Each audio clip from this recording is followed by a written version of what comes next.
तर मित्रहो, आज आहे त्या यात्रेनिमित्त मी आज शपुझरीवर आलेलो आहे. शपुझरीवर आल्यानंतर इतकी गर्दी. त्या गर्दीतून कसाबसा मी दर्शनासाठी निघालो. दर्शनासाठी जाताना मस्तपैकी फोटोग्राफीचा शॉट होता. तिथे मस्तपैकी फोटो वगैरे काढले आणि फोटो काढून झाल्यानंतर मी गेलो दर्शनासाठी मस्त नारळ फोडलं. नारळ फोडल्यानंतर गाय मुखातून पडलेलं पाणी थोडा अमृत म्हणून प्यालो. नंतर ते झाल्यानंतर मी वरती दर्शनासाठी जायला निघालो. दर्शनासाठी जाता मस्तपैकी गाणे चालू होते आणि ते गाणे चालू असताना मी थोडा वेळ शूट केलं. पुढे गेलो आणि पुढे गेल्यानंतर तिथं शिव भोळा म्हणून ग्रुप होता. कुठला होता तो माहिती नाही, पण इतके जबरदस्त गाणे त्यांचे चालू होते. म्हटलं थोडा वेळ शूट करावं. शूट करता मी तिथंच मोबाईल मस्तपैकी चालू ठेवला आणि शूट करायला सुरुवात केली. अचानक जिथं मला दर्शनाला जायचं होतं तिथून अचानक एका बाईच्या अंगात हवा आली आणि तिच्या मधी पण 2 बायांना हवा आली आणि ती हवा पाहून म्हटलं जाऊ दे, आता काय मंदिरात जायला चान्स भेटणार नाही, म्हणून मी बाहेरूनच थोडा वेळ शूट करायला सुरुवात केली. आणि ते बाईचं थोडं शूट केल्यानंतर गाणे इतके मस्त चालू होते. मी ती रेकॉर्डिंग का तुम्हाला ऐकू शकत नाही, फक्त माझा वॉईस ऐकायला येईल तुम्हाला. मग नंतर ते गाण्यांची थोडी वेळ शूट केलं आणि ते शूट केल्यानंतर म्हटलं दर्शनासाठी जावं लागेल. मंदाकिनी महाराज आश्रम शपुझरी, तिथं दर्शनासाठी गेलो. नंतर मधून दर्शन घेऊन आल्यानंतर परत म्हटलं आता खाली यात्रेमध्ये फिरायला जाऊ, कारण माझी बहीण येणार होती खाली. मग खाली उतरताना प्रसाद वगैरे घेतला.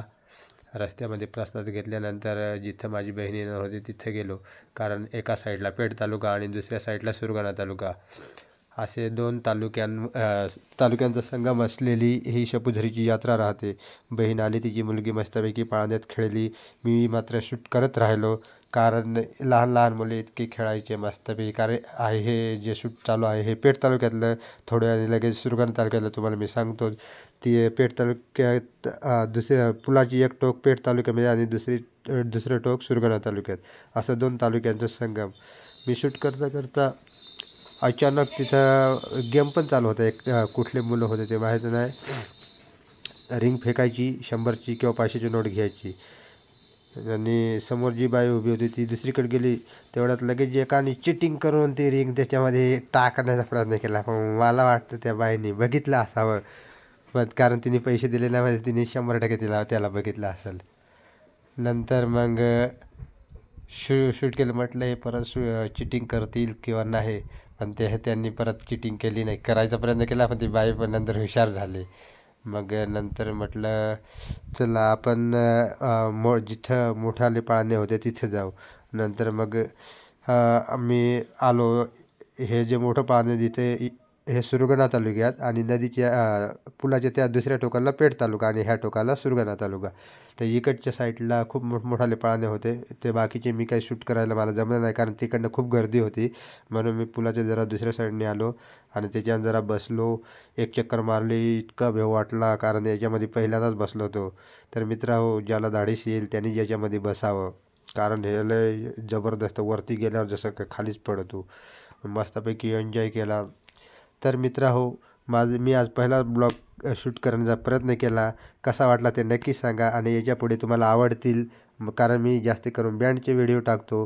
बँडचे आवडतात का घरगुती, मी असं दोन्ही पण ब्लॉग टाकेन जर तुम्ही मला सपोर्ट करत राहिला तर. तर मित्रहो, मला नक्कीच सपोर्ट करा, माझ्या चॅनलला सबस्क्राईब करा.